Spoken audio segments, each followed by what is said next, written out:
Hello guys, welcome back to my channel daily blog with Anita. তো তোমরা সবাই কেমন আছো? আশা করি খুব ভালো আছো, আর আমরা খুব ভালো আছি। তো আজকে চলে এসেছি আর একটা নতুন ভিডিও নিয়ে তোমাদের সঙ্গে শেয়ার করতে। আর আজকে তো পয়লা বৈশাখ, তো তোমাদের সকলকে জানাই পয়লা বৈশাখের অনেক অনেক শুভেচ্ছা। আজকের এই দিনটা তোমাদের সকলের খুব ভালোভাবে কাটুক, খুব আনন্দের সঙ্গে কাটুক, এই কামনা করি। তো আজকে সকাল থেকে ভিডিওটা আমি স্টার্ট করছি। আর এখন দেখতেই পাচ্ছ একটু রেডি হয়ে নিয়েছি, মানে চান টান করে একদম রেডি হয়ে নিয়েছি। তো এরপর সারাদিন কি করব সবই তোমাদের সঙ্গে শেয়ার করব। তো তোমরা প্লিজ প্লিজ পুরো ভিডিওটা দেখতে থাকো আর সঙ্গে থাকো। আশা করি এই ভিডিও তোমাদের ভালো লাগবে। এদিকে দেখতে পাচ্ছ আমার গোপাল দাদা কি সুন্দর রেডি হয়ে নিয়েছে, নতুন জামা পরে একদম সেজে কুজে বসে আছে সিংহাসনে। আর গোপাল দাদাকে মাই রেডি করে দিয়েছে। তারপর মা এখানে ফল কাটতে বসে গেছে, মানে জোগাড় করে নিচ্ছে পুজোর জন্য। আর এখানে ঠাকুরটা রাখা আছে, আমাদের ছোট ঠাকুরই আনা হয় যেহেতু সিংহাসনে থাকে বলে। আর তোমরা কেউ ভেবো না যে ঘটে আমের শাখা এখনও দেওয়া হয়নি, কারণ আমের শাখা দিদি ছাদে আনতে গেছে। তো এখন আপাতত রেডি করে রাখা আছে। আর চারটে কানো, এটাও তোমাদেরকে বলে দিচ্ছি, কারণ দুটো আমাদের বাড়ির ঠাকুর আর দুটো আমার হাজব্যান্ডের দোকানের ঠাকুর। যেহেতু আমাদের দোকানটা একটু ছোট, ওখানে পুজো করার জায়গা নেই, তাই বাড়িতেই পুজো হয়, তারপর বাবা নিয়ে চলে যায়। মায়ের জোগাড় করা তো হয়ে গেছে, আর বাবা এদিকে পুজো করে দিচ্ছে। তাহলে চলো বাবা পুজোটা করে নিই, ততক্ষণে আমি ছেলে মেয়েদেরকে রেডি করে দিই। জামাটা পছন্দ হয়েছে তো? হ্যাঁ। জামাটা কে দিয়েছে? মিস। দেখি প্যান্টটা দিকে সরে যা।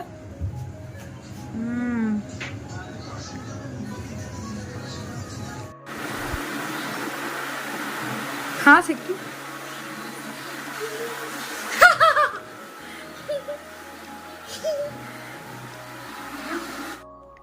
ছেলেকে তো চান টান করে নতুন জামা পরিয়ে দিয়েছি। আর মেয়ে যেহেতু একটু বড় হয়েছে, তাই মেয়ে নিজে নিজে চান করে নিয়েছে, আর সেই সঙ্গে জামাটাও পরে নিয়েছে। তো ছেলে মেয়েদের কেমন লাগছে তো তোমরা কমেন্ট করে জানিও। বছরে প্রথম দিন বলে কথা, আর মাটন হবে না সেটা তো হতে পারে না, তাই প্রতিবারের মতো চিকেন মাটন মাছ সবই ছিল। তো এখানে পাতলা করে মা ঝোল করে দিয়েছিল মাটনের। ছেলে মাটন খেতে ভালোবাসে, আর মেয়ে মাটন খেতে চায় না, তার জন্য মেয়ের জন্য চিকেন কষা। আর বাবা ভুল করে মা মাসির জন্য মাছ নিয়ে এসেছিলো, কিন্তু মা তো আজকে খাবে না, আজকে ছিল অশোক ষষ্ঠী। তো চলো ওরা খেয়ে নিক।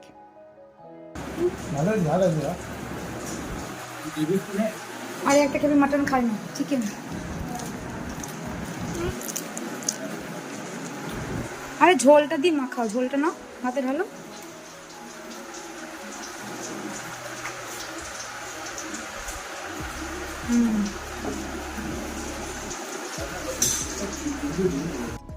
এদিকে চিকেন কষাটা একটু গরম করে নেওয়া হচ্ছে, কারণ অনেকক্ষণ আগে হয়েছে, ঠান্ডা হয়ে গেছে। আর মাছের ঝোলটা এতক্ষণে হচ্ছে। এখন একটু রেডি হয়ে নিয়েছি, খুব বেশি মানে সেরকম করে সাজিনি। জানি পয়লা বৈশাখ, কিন্তু শরীরটা যেহেতু খুব একটা ভালো নেই, তার জন্য কিছু ভালো লাগছে না। আর নতুন জামাটা মানে পরতে হয়, তার জন্য পরেছি। আমি তো ভাবছিলাম জামাটা ভালো লাগবে না, তো দিদি বলছিল ভালো লাগবে, তুই নে। তো তোমরা দেখো কেমন লাগছে, কমেন্ট করে জানিও। আর এখন একটু যাব হাজব্যান্ডের দোকানে, ছেড়ে মানে আইসক্রিম খাওয়া বলছে। তো চলো দোকানে যাই, গিয়ে তোমাদের সঙ্গে আবার দেখা হচ্ছে। কোন ফ্লেভারটা নিবি বল?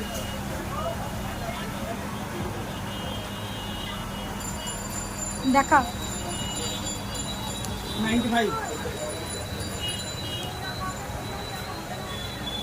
এদিকে দেখো বাবা আর ছেলে একই জামা পরেছে, মানে একই কালারের জামা পরেছে। তো কেমন লাগছে তোমরা কমেন্ট করে জানিও। আর একটা গুঞ্জা দাও।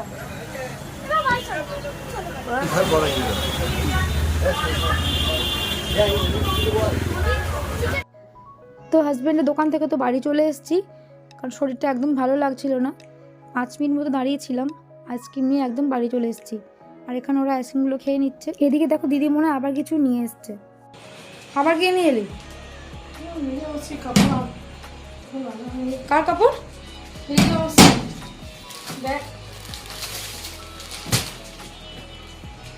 এত কিনে আবার কেনা?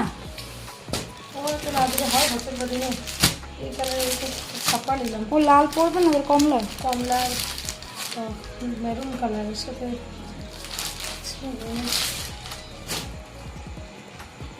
নিলাম 12 করে।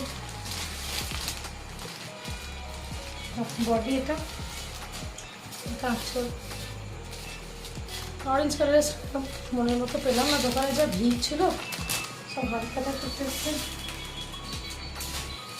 ভালো হচ্ছে মা, দেখো লিলিয়া মাসি কাপড় ওঠো। ভালো ব্লাউজ মানুষটা মিষ্টির প্যাকেট দিয়ে দিব। আমি আর যেতে পারলাম না, ভালো লাগছে না, পারছি না, শরীর খারাপ করছে এত।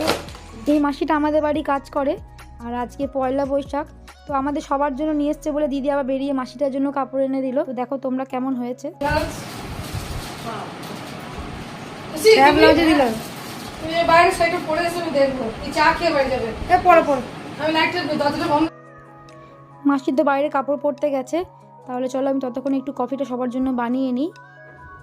আমাদের বাড়িতে যা কিছু তোমরা দেখতে পাচ্ছ, যেমন বাড়িতে রং করাই ধরো, এসি, ফ্রিজ, ফিল্টার, চিমনি বা গিজার থেকে শুরু করে যা কিছু, আজকে তোমাদের আশীর্বাদে আমাদের বাড়িতে সমস্ত কিছু আছে। আর এগুলো সবই কিন্তু দিদি কিনেছে, কারণ ও চায় যে মা বাবা যেন বেঁচে থাকতে থাকতে সব কিছু ভোগ করে যায়। কারণ আজ থেকে 20 বছর আগে আমার দাদু ঠাকুমা যখন মারা যায়, ওরা কিচ্ছু ভোগ করতে পারেনি। তো সবাই এটা চায়, কিন্তু আমি বলবো আমার দিদি এখনকার মেয়েদের মতো না। ও নিজের খরচ নিজেই টানে, বাবাকে সত্যি কথা বলতে 1 পয়সাও দিতে হয় না। সে সঙ্গে আমাদের সবারই চিন্তা করে, এমনকি দাদার বাড়িতেও এসি লাগিয়ে দেওয়া, সব কিছু, সবারই জামা কাপড় কেনা ওই করে। খুশি হয়েছো তুমি? অরেঞ্জ কালার ব্লাউজ পেলাম না, কি ভিড় দোকানে। না, ভালো লাগছে তাই ব্লাউজটা, পাড়ের সাথে ম্যাচিং করে পাড়ের সঙ্গে ম্যাচ হয়েছে। আমার কফি বানানো হয়ে গেছে, তাহলে চলো সবাইকে দিয়ে দিই।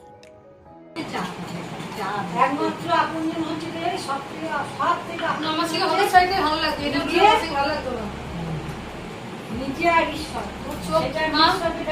না, এটা পরে তোমাকে বেশি ভালো লাগতো, আমার থেকে হলুদটা পরে বেশি ভালো লাগতো। তো আজকে পয়লা বৈশাখের দিনটা আমার বেশ ভালোভাবেই কাটলো। বিকেলেও ভেবেছিলাম একটু ছেলে মেয়েদেরকে নিয়ে ঘুরতে বেরোবো, কিন্তু সেটা আর হলো না। বেরিয়েছিলাম 5 থেকে 10 মিনিটের মধ্যে বাড়ি চলে এসেছি। ছেলে বললো একটু আইসক্রিম খাবে, তাই বড়ের দোকান থেকে আইসক্রিম আর কোল্ড ড্রিঙ্কস নিয়ে বাড়ি চলে এসেছি। মানে সাপ ঢোকার পর থেকে শরীরের ওপর দিয়ে এতটা ধকল যাচ্ছে, আর ভালো লাগছিল না।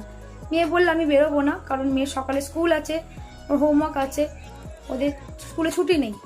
মানে 6টা 10-এ বাসে যাতে যেতে হয়, মানে তার আগে ধরে উঠতে হয় 5টায় ভোর। আর একটা জিনিস তোমরা নোটিস করেছো কিনা জানি না, আমি নতুন নাইটি পরেছি, তো কেমন লাগছে বলো। তো আজকের মতো ভিডিওটা আমি এখানেই এন্ড করব। আর আমার এই ভিডিও তোমাদের ভালো লেগে থাকে তাহলে প্লিজ লাইক, কমেন্ট, শেয়ার। আর যারা আমার চ্যানেলটাকে এখনও সাবস্ক্রাইব করোনি তারা প্লিজ আমার চ্যানেলটাকে সাবস্ক্রাইব করে দিও। তো তোমরা ভালো থেকো, সুস্থ থেকো, দেখা হবে নেক্সট ব্লগে।